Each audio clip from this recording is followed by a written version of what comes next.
Hi guys, today we're going to be taking a look at what I think is going to be the best Cold War guns in Warzone. How we're going to be going about this is going to start off on assault rifles and move our way all across the sniper rifles. Now, starting with the assault rifles, we're going to start with the first one on the list, the XM4. Now, I feel like this is going to sit in that good section, purely because I feel like it is going to be a viable weapon. However, if you come across a Krig 6 or something like that, I feel like you're going to be outgunned, and I feel like you're going to be outgunned by a lot of the current Warzone weapons with that anyway. However, I feel like the XM4 is just going to be decent because it's got not bad recoil and it's got not bad damage output either, so it's going to be okay and it's going to be viable, but I don't feel like you're going to be at the best advantage by using it. Moving down to the AK-47, I feel like this is going to be sat in the god tier of weapons. I feel like it's going to be meta from day one. It's got fantastic range, it's got fantastic damage, and it's going to be insane. However, I don't feel like it's going to be the best assault rifle to use in Warzone. I feel like the Krig 6 is. Now, I know in my recent video I've ranked the ARs in Cold War. Now, that doesn't really take into account these stupidly long range battles that you do take part in Warzone. That being said, the Krig 6 is insanely accurate. It's the most accurate assault rifle there is. It doesn't feel like it actually has any recoil, and that's partially due to its slower rate of fire, but that just means every single shot that you take tends to hit. You don't notice that recoil that much with certain attachments on it. So for that reason, I feel like the Krig 6 is going to be the best weapon in Warzone going forwards. Now, quickly glancing over the QBZ and the FFAR 1, for reasons I've previously mentioned,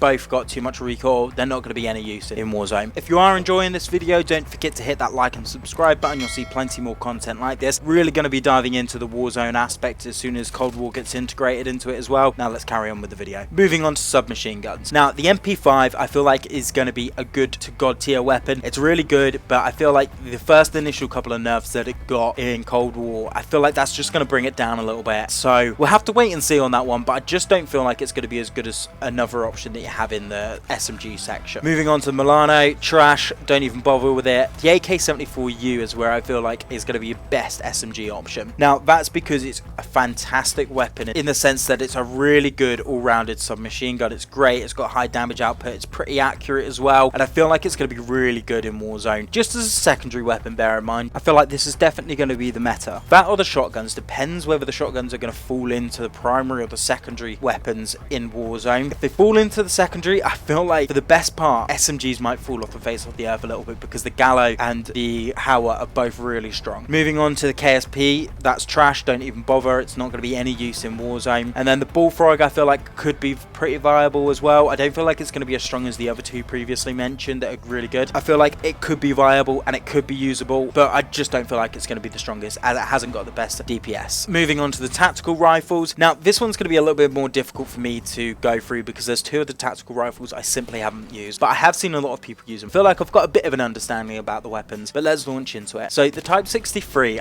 you know, I find single fire weapons in Warzone just aren't going to be that viable. However, I just feel like if you come up against the Krig 6 or you come up against the AK-47, you're going to struggle. So for that reason, I'm going to put the Type 63 in maybe the good section. It's not going to be completely trash, but it's a good weapon. Moving on to the M16, I feel like this is going to be god tier currently in Warzone. Currently in Cold War, you only take one burst to be killed from this thing, 2, 3 bursts, maybe in Warzone, maybe a 4th burst. However, it's got such a good rate of fire that I feel like if you're downed in 3 bursts, it's still going to be some of the best DPS in Warzone. So for that reason, and it's got great range on it, so for that reason, it's going to be up there in the god tier. And we'll have to wait and see how it's going to perform against the Krig 6, whether one's quicker than the other to down you, whether they add a bit of recoil to the M16 or the Krig. We'll have to wait and see, but I feel like the Krig 6 and the M16 are going to be the real two button heads over which one's going to be the main meta. Now, the AUG is great in those mid-range fights, but it's just not going to translate into Warzone because you use your rifle to engage in these long-range fights and you then use a quite close quarter gun as well. The AUG's just simply not going to fit in there, so I feel like, to be honest, it's actually going to be a trash weapon in Warzone. And then the DMR-14 is probably going to fall into that trash section because it's just not that viable in Cold War, and I don't feel like it's going to be that viable in Warzone either. Moving on to the LMGs. Now, I think we might actually get surprised by a couple of the SMGs. I feel like the Stoner 63 might sneak into that god section. I've seen people get 2 shot by the Stoner in multiplayer in Cold War, and I feel like that could potentially translate over into Warzone.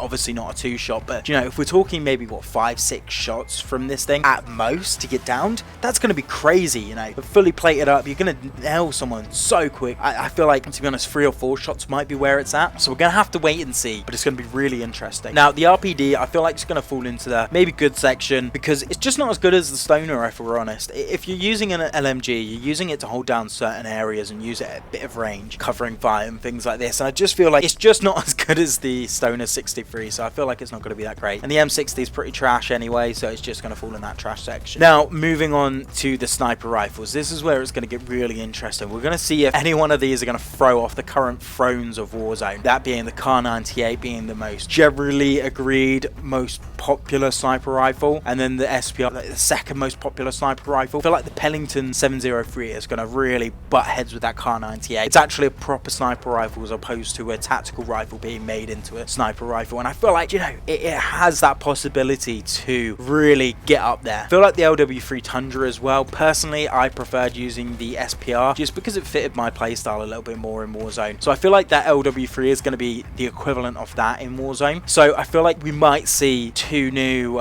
sniper rifles really mixing up the meta. Now, I feel like the Barrett 50 cal or the M82, whatever you're calling it these days, is just not going to be as good as the others. So we're going to have to wait and see on that one. It's not as good in Cold War, but that being said, it's got great rate of fire, but if you're not hitting your shots, then I don't think the rate of fire is going to help you too much. And as a sniper, you need to be hitting your shots first time, if not the second time. Other than that, someone else is going to snipe you back. So that's why I feel like it's going to be in the good section. It's not a total write-off, but it's just going to sit there with the other sniper rifles in Warzone. But its drop-off rate is great, so you might see some people niching it out a little bit in these longer range fights, but I just feel like the LW3 and the Pellington are just going to sort of smash it out the park. So just to recap, God tier are going to be the M16, the Krig 6, AK-47, Pellington, LW3 and AK-74U are all going to be the God tier. If you like this video, make sure you hit that like and subscribe button, turn the notifications bell on, and you'll see plenty more content like this.